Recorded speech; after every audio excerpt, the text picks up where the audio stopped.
Salut à toi Plante Addict et bienvenue sur cette vidéo qui va être la première d'une série de 5. Ça va être une mini-série on va dire. Et cette mini-série a pour but d'aider les gens qui pensent ne pas avoir la main verte pour qu'ils comprennent un petit peu mieux, pas en profondeur, pas en détail, mais en globalité les plantes. Alors on va avoir 5 épisodes comme je l'ai dit. Le premier ce sera sur la luminosité parce que pour moi c'est le premier facteur à prendre en compte. Je vais vous expliquer pourquoi. Je précise que c'est mon point de vue. Le deuxième ça va être sur l'arrosage. Le troisième ce sera sur l'humidité. Quatrième le substrat et le cinquième ce sera la chaleur.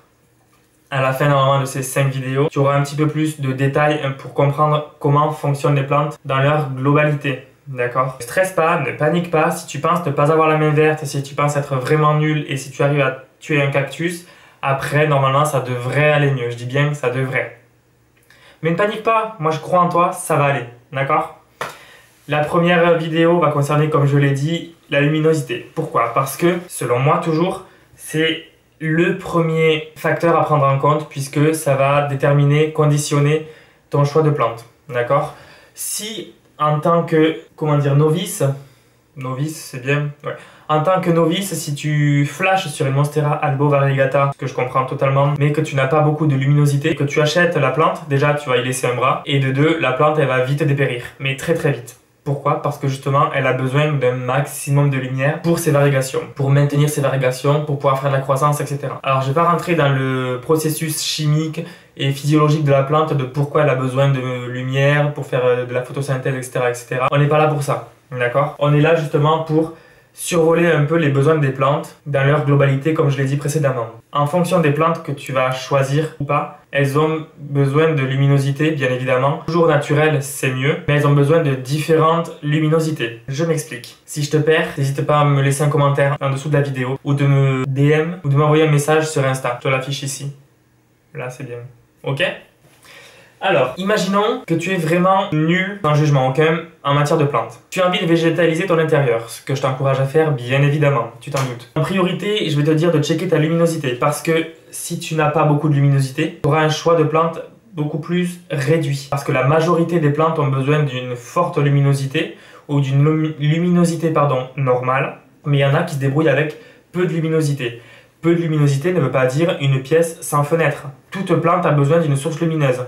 Naturel, c'est le mieux. Je vais t'expliquer après comment pallier à un manque de luminosité. À retenir absolument, si tu n'as pas de fenêtre, tu n'as pas de plante. Ou alors des plantes en plastique. Mais ça me dégoûte. Source lumineuse naturelle, obligatoirement.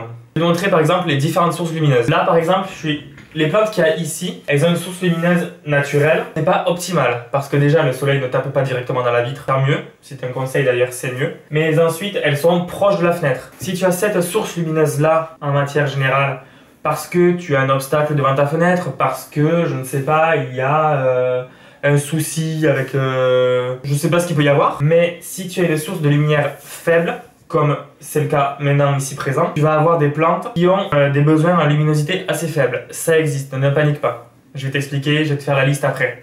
Une liste approximative. Je vais pas te lister toutes les plantes du monde végétal qui ont besoin de peu de lumière, sinon ça ne sort pas. Tu vas avoir des choix réduits, bien évidemment. On est revenu à la normale.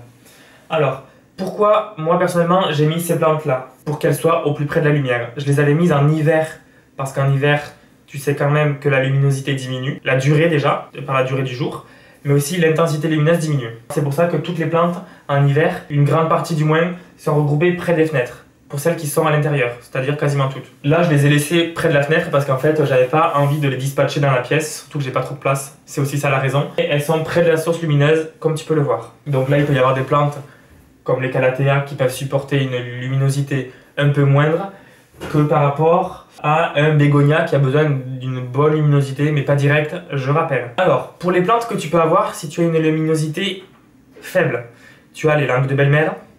Je te mets les photos ici à chaque fois, ne t'inquiète pas.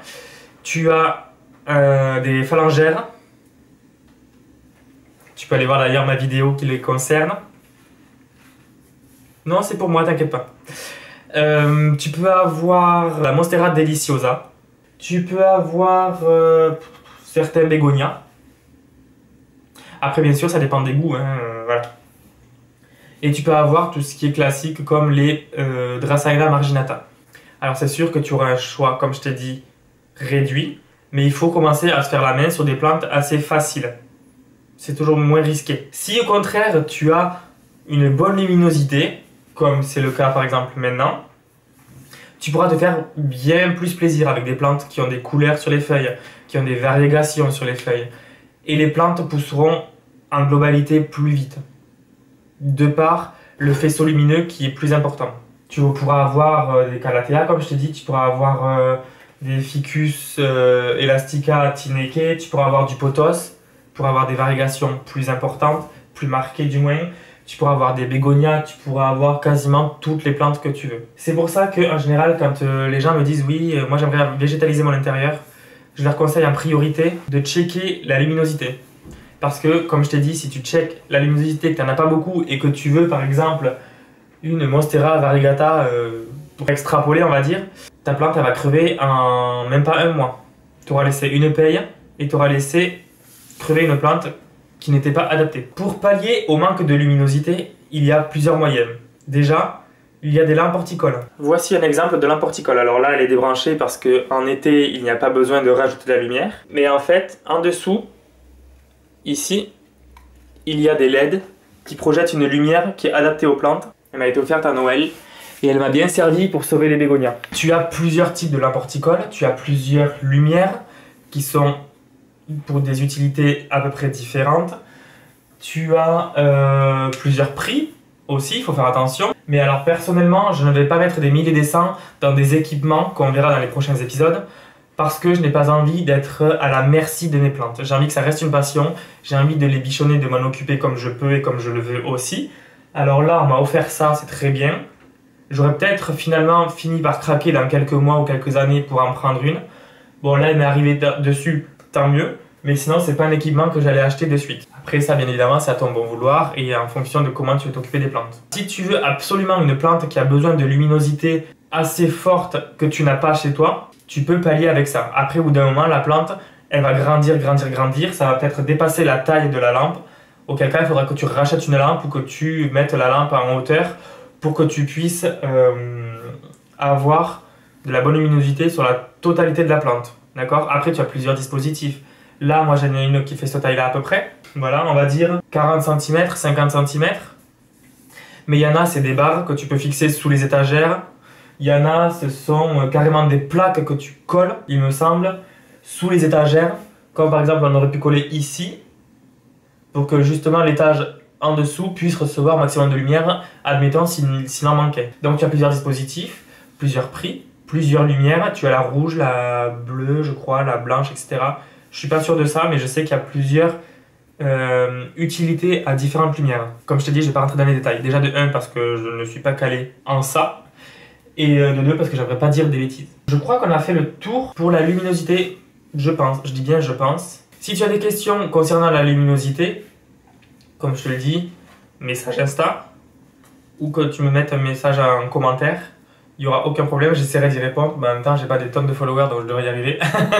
Faut être honnête aussi. Mais n'hésite pas à me dire ce que tu en penses de la vidéo, si tu es d'accord avec moi ou pas. En tout cas, j'espère que cette vidéo t'a plu, que ça t'a été utile. Ne t'inquiète pas pour les autres informations concernant l'humidité, l'arrosage, le substrat, etc. Ce sera dans les vidéos à venir, d'accord? Ce sera une mini-série que je lance, voilà. Donc n'hésite pas à me dire ce que tu en as pensé, si ça t'a aidé ou pas. En tout cas, je te retrouve la semaine prochaine pour le prochain épisode.